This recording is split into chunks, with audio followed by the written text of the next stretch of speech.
యోగిని ఏకాదశి. ఎందుకు ఈ సంవత్సరం వచ్చినటువంటి యోగిని ఏకాదశి ఇంతటి ప్రాముఖ్యమైనది? శ్రీ గురుభ్యో నమః, శ్రీమాత్రే నమః. అందరికీ నమస్కారము. ఈ నెల జూన్ 21, 2025 శనివారం రోజున యోగిని ఏకాదశి అయితే ఉన్నది. చాలా చాలా ప్రాముఖ్యమైనది, చాలా విశిష్టమైనది ఈ యొక్క యోగిని ఏకాదశి. శివపురాణంలోను మార్కండేయ పురాణంలోను కూడా ఈ యొక్క యోగిని ఏకాదశి గురించి చాలా గొప్పగా వివరించి ఉన్నారు. ఎవరైతే ఈ యోగిని ఏకాదశి రోజున ఉపవాస దీక్ష చేస్తూ ఏకాదశి వ్రతం చేస్తూ విష్ణుమూర్తి యొక్క దర్శనం చేసిన, విష్ణుమూర్తి యొక్క నామాన్ని జపించిన, ఆ పరంధాముని యొక్క ఆలయాన్ని దర్శించిన వారికి ఉన్నటువంటి దీర్ఘకాలికంగా ఉన్నటువంటి ఆరోగ్య సమస్యలు ఏమున్నా కూడా పటాపంచలైపోతాయి.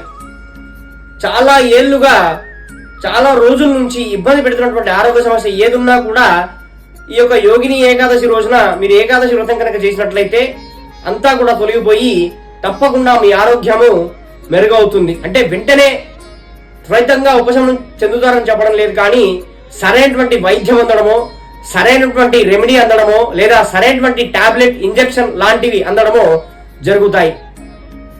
ఎందుకు ఈ యోగిని ఏకాదశి ఈ సంవత్సరంలోనే చాలా ప్రాముఖ్యమైనదనంటే శనివారం రావడము, అందులోనూ అశ్విని నక్షత్రం రావడం అనేటువంటి చాలా చాలా విశేషం.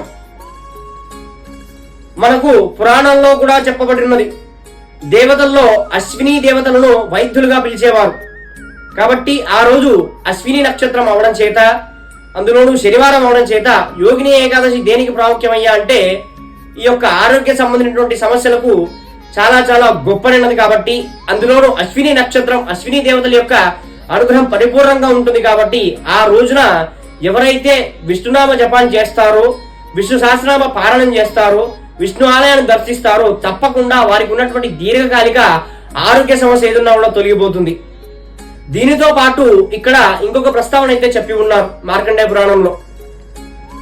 విష్ణుమూర్తిని ఆరాధిస్తే ఆరోగ్యంతో పాటు ఐశ్వర్యం కూడా కలిసి వస్తుంది. ఈ యోగిని ఏకాదశిలో రెండవ వృత్తాంతం ఏమిటయ్యా అంటే ఐశ్వర్యాన్ని కూడా కలగజేయడం. కాబట్టి ఈ యోగిని ఏకాదశిని అందరూ కూడా ఉపయోగించుకొని మీ యొక్క ఆరోగ్యాన్ని మెరుగుపరచుకోండి. అదేవిధంగా ఐశ్వర్యాన్ని కూడా పొందండి.